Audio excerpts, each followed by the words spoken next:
Inventory control के उसूल, that is principles of inventory control. So inventory create कैसी होती है, या हम परचेज करेंगे या हम उसको कन्वर्ट करेंगे रॉ मटेरियल को फिनिश गुड्स के अंदर। तो ये दो तरीके से हमारी इन्वेंट्री क्रिएट होती है। रिड्यूस कैसे होती है, या हम सेल करेंगे या माल खराब हो जाएगा हमारा, कोई यूनिट खराब हो जाएंगे तो स्पॉइलेज की वजह से भी जाहिर है कि स्क्रैप और स्पॉइलेज की वजह से वेस्ट होती। तो ये दो तरीके से इन्वेंट्री हमारी कम हो जाती है। अब इसके अंदर जो इम्पोर्टेंट चीज है वो ये कि accurate sales and production schedule forecast are essential. सबसे जरूरी चीज क्या है कि हमने कब कितना माल बेचना है, उसके हिसाब से हम प्रोडक्शन का स्केड्यूल बनाएंगे। ये हमारी चीजें जो है वो सबसे जरूरी है, ये हमारा एक्यूरेट होना चाहिए। अब इसके लिए जो है हम फिर परचेजिंग, हैंडलिंग और मटेरियल इन्वेस्टमेंट उसके हिसाब से करते हैं। अगर ये हमारी प्रोडक्शन की स्केड्यूलिंग या मास्टर प्रोडक्शन स्केड्यूल सही होगा, कब कब क्या चीज चाहिए होगी, अगर वो सही होगा, हमारे सेल्स के फोरकास्ट सही होंगे, तो हमारी ये चीज भी सही होगी, उतनी एक्यूरेट होगी। Then management policies to balance size and diversity of inventory are the greater factor. Management की पॉलिसी क्या वो मैनेजमेंट कहती है कि हर चीज जब जितनी चाहिए मंगा लें, या जो महंगी आइटम्स हैं वो कम कम मंगाएं? तो मटेरियल की पॉलिसी जो है वो आपको डिक्टेट करती है कि आपके साइज और डाइवर्सिटी जो है वो क्या होगी। उसके बाद फिर ordering material is a response to forecast. Material का ऑर्डर क्या है, जब हमारे को जो फोरकास्ट है उसके हिसाब से, और स्केड्यूलिंग कब कब कितना माल बनाना है, तब तक हमें उतना माल चाहिए होगा।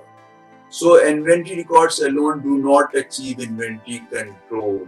इन्वेंट्री का जो रिकॉर्ड है, चाहे हमारा कंप्यूटराइज हो, चाहे मैनुअल हो, चाहे हमारा ईआरपी सिस्टम हो, चाहे सैपी हो, ये इन्वेंट्री को कंट्रोल नहीं करता।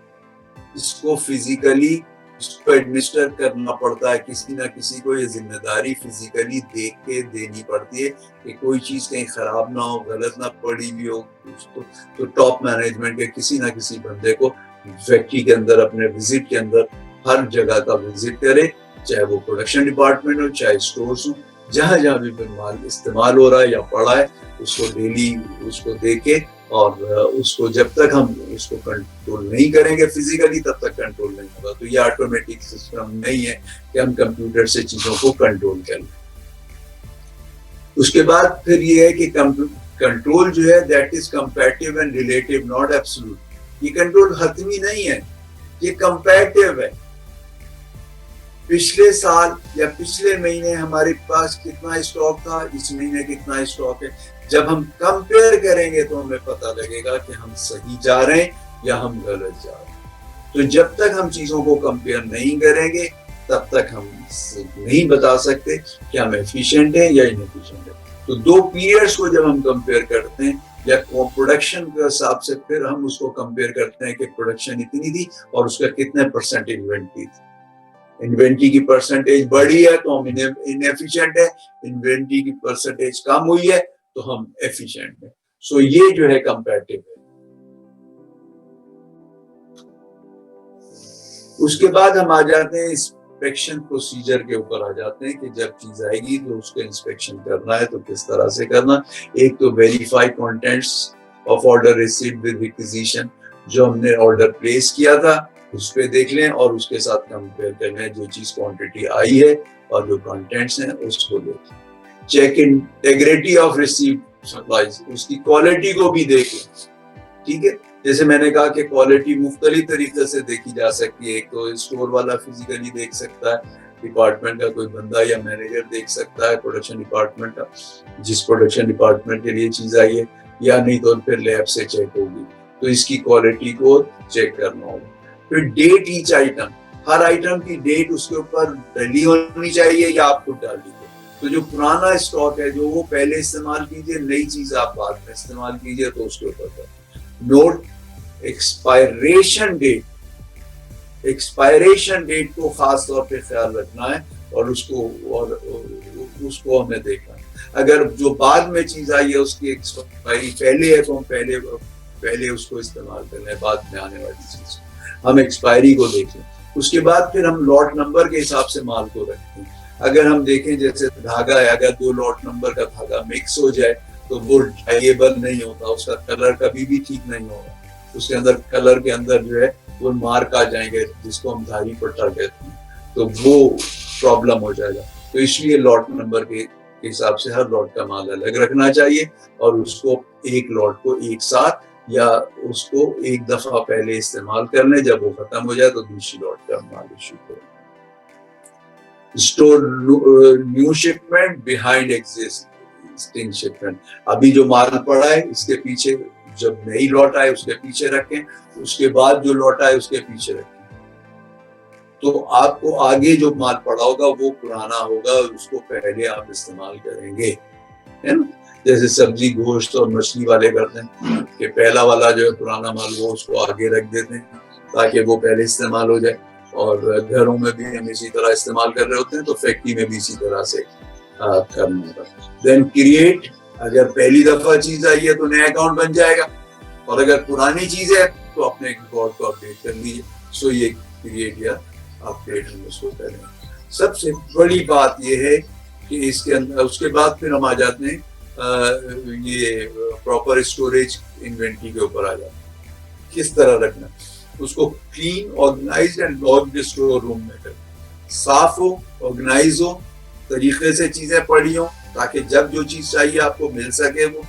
Everything has a place and everything on its place, everything has a place and everything is on its place, ताकि आपको चीजों को सर्च करने में टाइम ना लगे, कोई कंफ्यूजन ना हो, और चीज पता लगा स्टोर में मौजूद थी और आपने फिर मजीद मांगी। एंड लॉक, स्पेशली जो महंगी चीजें, छोटी चीजें, उसको लॉक एंड की के अंदर होना चाहिए। Then store according to manufacturer's instructions, manufacturer की इंस्ट्रक्शंस होती है ना, एयर के अंदर रखें, रूम टेम्परेचर में रखें, या इसको जो है फ्रीजर में रखें, इसके हिसाब से उसकी वो होती है। या इन चीजों का ख्याल रखें, इसे डस्ट से बचाएं या इसे सनलाइट से बचाएं, ये सारी चीजें वो जो इंस्ट्रक्शंस हैं उसके हिसाब से आपने चीज को इस्तेमाल करना। या बाज़ दफा वो लॉट नंबर कहता है कि लॉट नंबर के हिसाब से इस्तेमाल करना। Place in well ventilated room, आपका जो स्टोर हो उसमें वेंटिलेशन प्रॉपर होनी चाहिए, उसके अंदर जो है एग्जॉस्ट सिस्टम होना चाहिए, उसके अंदर एग्जॉस्ट फैंस भी लगे होने चाहिए, और उसके अंदर एयर की वेंटिलेशन होनी चाहिए, क्योंकि वेंटिलेशन के बगैर चीजें जो हैं वो हमारी खराब हो जाती हैं इसके बाद। And store away from direct sunlight, कहीं उसके ऊपर डायरेक्ट सनलाइट नहीं पड़नी चाहिए चीज के ऊपर, वो उसको चीज को खराब करती है। Place small items on shelf, जो छोटी चीजें उनको बाकायदा शेल्फ्स के ऊपर रखेंगे, जमीन पे नहीं रखेंगे, वरना वो इधर उधर हो जाएंगी, वक्त के ऊपर वो फिर आपको ढूंढनी मुश्किल हो जाएंगी, मिलेंगी। Place new shipments behind existing item, पहले जो है जो माल पुराना है उसको आगे रखें, नया माल उसके पीछे रखते रहें, और उसके बाद फिर लॉट नंबर के हिसाब से जहां पर भी है उसके हिसाब से रखें, ठीक है। और सबसे इम्पोर्टेंट चीज यह है फर्स्ट इन फर्स्ट आउट, जो चीज पहले आई है वो पहले शुरू होगी, प्रोवाइडेड उसके जो एक्सपायरी डेट का कोई मसला ना हो, तो फर्स्ट इन फर्स्ट आउट, जो चीज पहले आई है वो पहले इस्तेमाल होगी। अब जो आपने सुना होगा फीफो लीफो एवरेज कॉस्टिंग, ये बेसिकली कॉस्टिंग के सिस्टम है। फीफो कॉस्टिंग में क्या आता है कि जो चीज पहले आई है उसकी कॉस्ट पहले हम चार्ज कर देते हैं, प्रोडक्शन को प्राइस उसकी लगा देते हैं। लास्ट इन फर्स्ट आउट या लीफो के अंदर क्या होता है, जो चीज बाद में आई होती है उसकी प्रोडक्शन को प्राइस लगा देते हैं। एवरेज के अंदर क्या होता है कि हम हर कंसाइनमेंट के बाद उसका जो भी कंसाइनमेंट आती है तो हम एक एवरेज प्राइस निकालते हैं, जो बैलेंस है और जो आई है उसका एवरेज प्राइस निकाल लेते हैं। अब जो नेक्स्ट इशू होगा वो इस एवरेज प्राइस के ऊपर होगा। ये कॉस्टिंग के सिस्टम है, प्रोडक्शन को कॉस्ट करने के सिस्टम है, अकाउंटिंग सिस्टम है। लेकिन एक्चुअली हम जो चीज इशू करेंगे फर्स्ट इन फर्स्ट आउट के हिसाब से करेंगे। अगर हम costing last in first out के हिसाब से कर रहे हैं तो भी फिजिकली जो चीजें इशू करेंगे वो फर्स्ट इन फर्स्ट आउट के बेसिस पे करेंगे। तो हमेशा जो है फर्स्ट इन फर्स्ट आउट के बेसिस पे चीज इशू की जाती है ताकि हमारे पास फ्रेश स्टॉक ही बचे, ठीक। इसका ख्याल रखना आपको। जो लास्ट इन फर्स्ट आउट है बेसिकली वो कॉस्टिंग का प्रोसीजर, कॉस्टिंग का सिस्टम।